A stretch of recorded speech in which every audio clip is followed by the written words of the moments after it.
Hello and welcome to the Cryptocurrency News channel. Today we're going to talk about Ken again.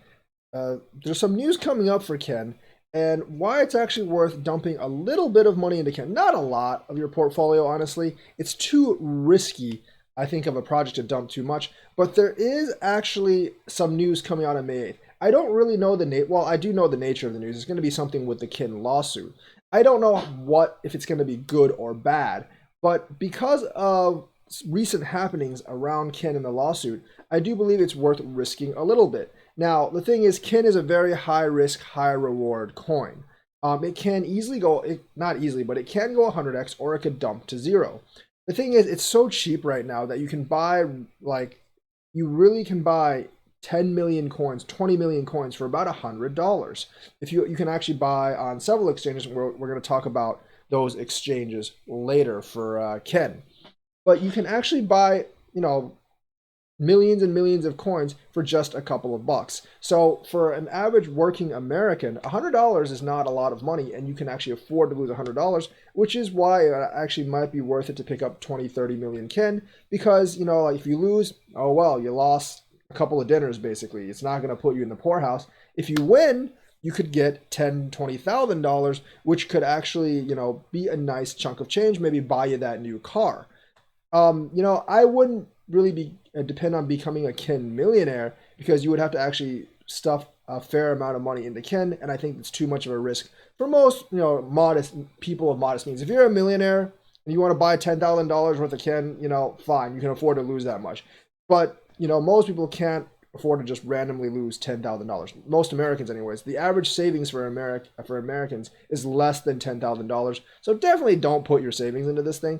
Put put a small amount of money that you can actually afford to lose if you plan to invest into this. Now, like I said, I don't really know if the May 8th news is going to be positive or negative, but the judge in charge of the Ken case has allowed the Blockchain Association, which is allied with Ken, to file a brief against the SEC complaint. Now, the SEC actually objected to them filing the brief, saying that they were actually an interested party and therefore they shouldn't be allowed to file a brief.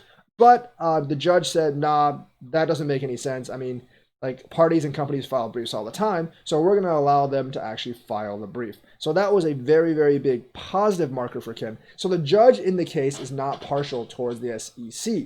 Now, that doesn't mean I think that Ken is actually going to win against the SEC. I think an outright victory is still somewhat unlikely because the SEC doesn't lose a lot of these cases. They win around 90% or more of these cases, their enforcement cases. But this case seems to be a lot more rocky than their former cases because, the brief actually went past and that went against the SEC's plans.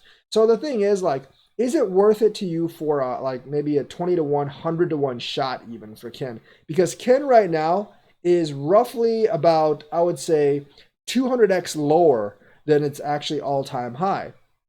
And its all-time high was only 1/10 of a cent. Now, the thing is, Ken probably will never reach much more than a penny, even if it does reach a penny, even in a bull run, because the max supply is 10 trillion. So it's not going to reach that high. But the thing is, you don't really need that much Ken. If you have, let's say, 20 million Ken, and it reaches 1/10 of a penny, that's still a lot of money. That's still $20,000 that you can actually make off of like $120 investment.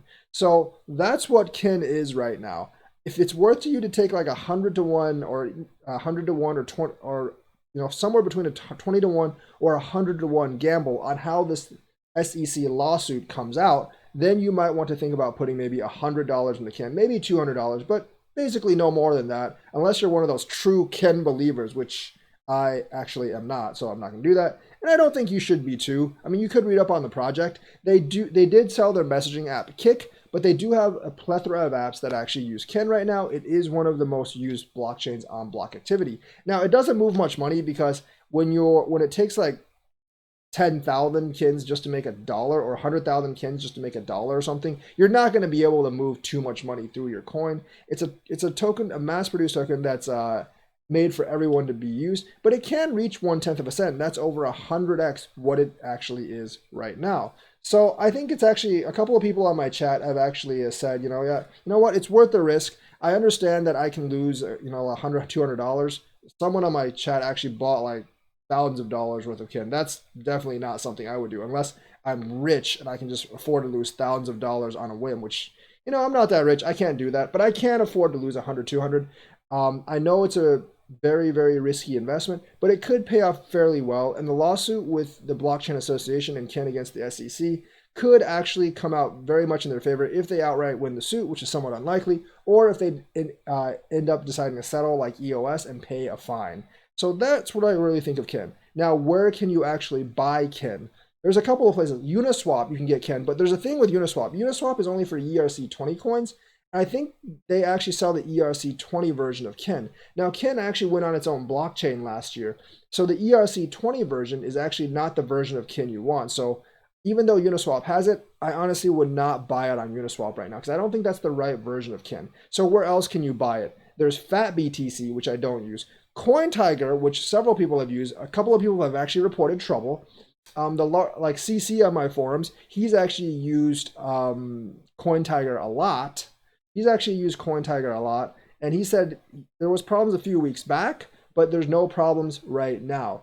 But I don't know if I trust CoinTiger because people have reported problems. However, they do probably give the best liquidity and best rates on Kin. I would actually go with Mercatox Exchange if you want to actually buy Kin. It's on Stellarport as well, but there's no liquidity on Stellarport. And if you want to buy a lot, you can't really do that much on Stellarport. I would actually choose Mercatox. It has several $1,000s of liquidity per day on Kin, which might not seem like much, and honestly, it is not that much in terms of liquidity for Kin coin. But the thing is, like, it's a very small coin, and you can probably buy a couple $100, like 100, $200, without moving the price on Mercatox. And that's exactly what I would actually do on Mercatox. Now, CoinTiger is a little cheaper than Mercatox, but Mercatox you can actually buy, tens of millions of Kin probably without moving the price too much or at all. So I would actually go with that in terms of buying Kin. Mercatox is a smaller exchange, but I've only really heard positive things about them. I really haven't heard anything negative about them. So I feel more confident in them than CoinTiger. So those are the places where you can buy Kin. Mercatox, CoinTiger, FatBTC, Stellarport. So that's this episode. Hope you liked it. Like and subscribe and hit that bell notifications button. Thank you and have a nice day.